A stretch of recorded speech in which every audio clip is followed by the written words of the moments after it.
Bilang kabanatang 12, ang reklamo ni na Miriam at Aaron. Ngayon, siniraan nila Miriam at Aaron si Moises dahil nakapag-asawa siya ng isang taga-Cush. Sinabi nila, sa pamamagitan lang ba ni Moises nakikipag-usap ang Panginoon? Nakikipag-usap din siya sa amin, pero narinig ito ng Panginoon. Mapagpakumbaba si Moises higit sa lahat ng mga tao sa mundo. Kaya nakipag-usap agad ang Panginoon kina Moises, Aaron at Miriam. Lumabas kayong tatlo at pumunta sa toldang tipanan. Kaya pumunta silang tatlo sa tolda.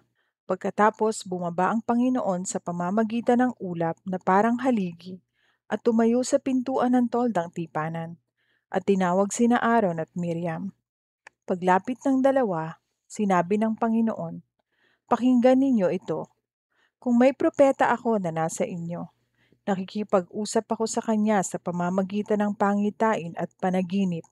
Pero hindi ako ganoon makipag-usap sa aking lingkod na si Moises na mapagkakatiwala ang pinuno ng aking mga mamamayan. Kung makikipag-usap ako sa kanya, parang magkaharap lang kami dahil ang aking sinasabi sa kanya ay malinaw talaga. Parang nakikita niya ako. Kaya bakit hindi kayo natakot magsalita ng masama laban sa aking lingkod na si Moises?" Nagalit ang Panginoon sa kanila at umalis siya. Nang umalis na ang ulap sa ibabaw ng tolda, tinubuan si Miriam ng malubhang sakit sa balat at namuti ang kanyang balat.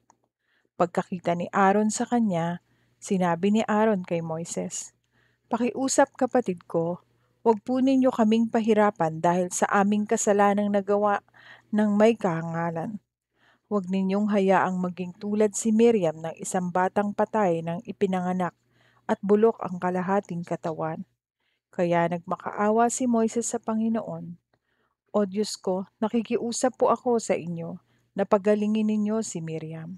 Sumagot ang Panginoon kay Moises, "Hindi ba't kapag dinuraan siya ng kanyang ama sa muka para pasamain siya, ay pagdurusahan niya ang kahihiyan sa loob ng 7 araw? Kaya palabasin siya sa kampo sa loob ng 7 araw. Pagkatapos ng 7 araw, maaari na siyang makabalik." Kaya pinalabas si Miriam sa kampo sa loob ng 7 araw. Hindi nagpatuloy ang mga tao sa paglalakbay hanggang sa makabalik si Miriam sa kampo. Pagkatapos noon, umalis siya sa Hazeroth at nagkampo sa disyerto ng Paran. Bilang kabanatang 13, ang mga espiya. Sinabi ng Panginoon kay Moises, "Magpadala ka ng mga tao para mag-espiya sa Kanaan, ang lupain na ibibigay ko sa inyong mga Israelita. Ang mga tao na iyong ipapadala ay ang mga pinuno ng bawat lahi ng Israel." Kaya sinunod ni Moises ang iniutos sa kanya ng Panginoon. Ipinadala niya sa Kanaan ang mga pinuno ng mga Israelita mula roon sa disyerto ng Paran.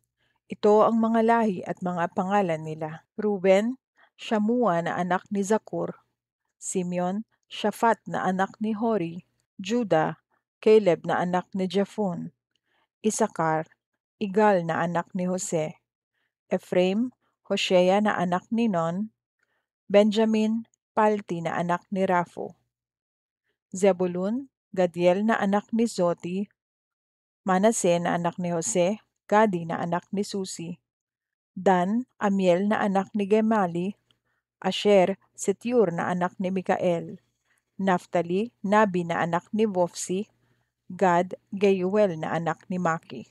Sila ang mga tao na ipinadala ni Moises para mag-espiya sa Kanaan. Pinalitan ni Moises ng Josue ang pangalan ni Hosea na anak ni Nun. Bago sila pinaalis ni Moises para mag-espiya sa Kanaan, sinabi ni Moises sa kanila, "Maglakad kayo pahilaga at pumunta sa timog ng Kanaan at dumiretso sa kabundukan.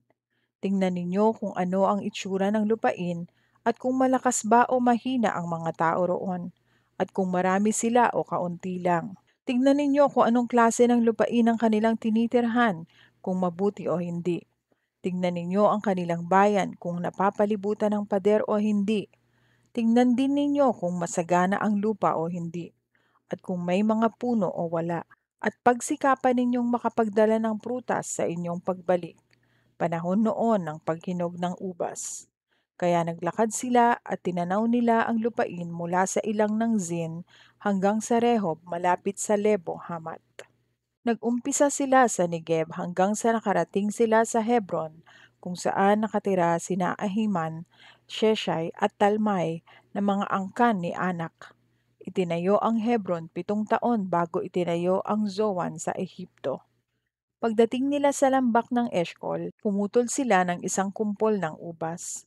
Masyadong mabigat ito kaya itinali nila ito sa isang tukod at magkatulong na binuhat ng 2 tao. Nagdala rin sila ng mga prutas na pomegranata at igos. Tinatawag ang lugar na iyon na lambak ng Eshkol dahil sa kumpol ng ubas na pinutol ng mga Israelita. Pagkatapos ng 40 araw na pag-espiya sa lupain, bumalik sila kina Moises, Aaron at sa buong mamamayan ng Israel sa Kadesh, doon sa disyerto ng Paran. Sinabi nila sa buong kapulungan ang kanilang nakita at ipinakita nila ang kanilang dalang mga prutas.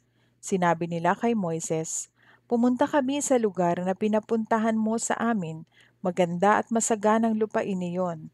Sa katunayan, heto ang mga prutas. Pero makapangyarihan ang mga taong nakatira roon, at malalaki ang kanilang mga lunsod, at napapalibutan ng mga pader. Nakita pa namin ang mga angkan ni Anak. Nakatira ang mga Amalekita sa Negev, ang mga Heteo, Jebuseo, at mga Amoreo sa kabundukan, at ang mga Kananeo naman ay nakatira malapit sa dagat at sa tabi ng ilog ng Hordan." Pinakalma ni Caleb ang mga tao sa harapan ni Moises, at sinabi niya, "Lalakad tayo at sasakupin natin ang lupain dahil nasisiguro kung maaagaw natin ito." Pero sinabi ng mga tao na sumama kay Caleb para mag-espiya, "Hindi natin makakaya ang pagsalakay sa kanila dahil mas malakas sila sa atin." At ipinalaganap nila sa mga Israelita ang masamang balita tungkol sa lupain na kanilang tiningnan. Ito ang kanilang sinabi, "Hindi maganda ang lupaing nakita namin doon, at hindi lang iyan, malalaki ang mga taong nakita namin doon, sobrang tangkad. May nakita pa kaming mga higante na mga angkan ni Anak. Parang mga tipaklong lang ang tingin namin sa aming mga sarili kung ikukumpara sa kanila, at ganyan din ang kanilang tingin sa amin."